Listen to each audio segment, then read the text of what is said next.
At The Hague. A very good evening to you, Jack. The cracks in the relationship between African countries and the ICC starting to really show. What stance is the ICC likely to take tomorrow at the start of this meeting? Well, the International Criminal Court, here at the meetings of the political body, the Assembly of States Parties, which underpins the court is going to try and unify the opinions of the member countries, the 123 countries that come under the jurisdiction of the ICC. Now, we've seen, especially over the last year, countries like Kenya, who have had real kind of problems with the International Criminal Court, push within the African Union framework to get other countries to support them in their attempts to change the way that the court works. That's including auditing the way witnesses are registered and produced, and also about how evidence from witnesses who've recanted their evidence is used. Now, this is all linked to the trial of Deputy President William Ruto, which is widely seen that the Kenyan government wants to do everything it can politically to get that trial ended and that case to be dropped. Also, the journalist Joshua Sang is involved in that. From a South African point of view, the South African authorities' failure to not arrest Sudanese President Omar al-Bashir when he visited the AU summit has caused the ICC to ask South Africa for an explanation on why on why they didn't do so. And that's caused members within the ANC to say that South Africa should look into withdrawing from the International Criminal Court. The court is going to try and get everyone on board. They're going to try and smooth out some of the difficulties and the disagreements that are here. But we are expecting it to be a fiery affair. We're expecting over 100 Kenyan MEPs to come and show their support and put pressure on for the Kenyan position to be adopted. Now, Jack, the ANC at one point said it was concerned about some powerful countries who refused to be members of the ICC while having powers to refer other countries to the ICC. Has the ICC taken such concerns seriously? I know you say they're going to thrash it out, but how seriously are they taking these issues?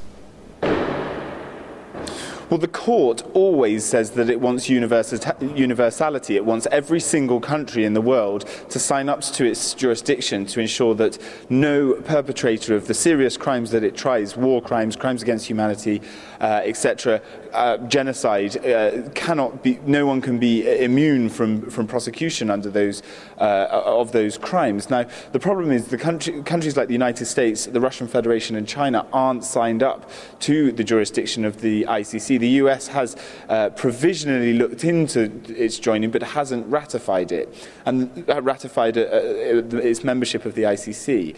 Now, one of the problems is that the UN Security Council can refer cases to the prosecutor of the court, and obviously with Russia, China and the United States all being members of the UN Security Council, they can refer cases, like they did in the case of Omar al-Bashir, to the prosecutor for her to investigate.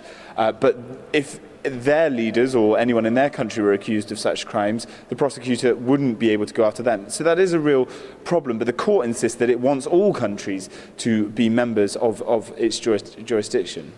Now, South Africa says it wants to leave, and if so, its decision should be respected. Is it as simple as that? What does the process of leaving entail, and what will that do to the country's image? Now, it's important to note that it's only figures within the ANC who are saying that they want the country to leave. Obviously, it's the ruling party, but the government hasn't yet officially released any information to say that South Africa is actually going to leave.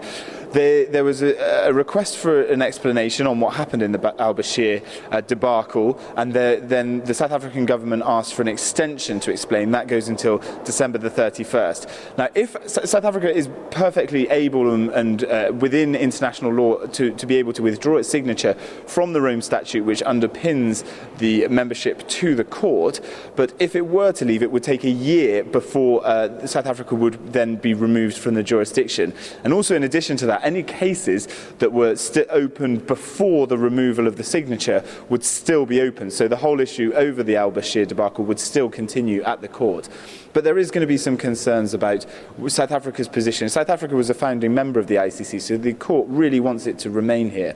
The country, South Africa, will be represented by the Minister for International Relations, Maita Mashabane. I've actually seen her here briefly.